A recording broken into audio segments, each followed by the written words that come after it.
All right, we got a 3.4 kilogram bag of carrots for $3.71.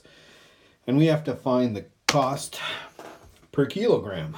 My pencil's flying apart here.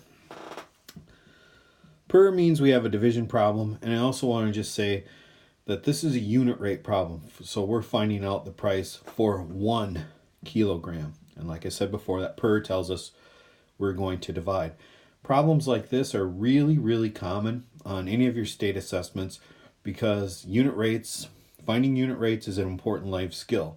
When we buy stuff, we want to get the best buy possible. And often the only way to do that is determining what the price is for one. All right, so let's set up our division problem. We will put the money on top, $3.71. We'll put the 3.4 kilograms on the bottom.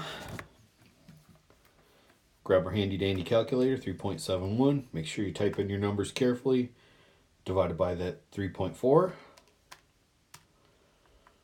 Okay, and we get a big decimal number, but essentially it is $1.09 per bag.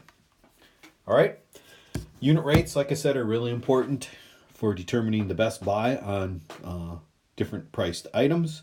So you want to watch this video again if I've gone a little bit too fast.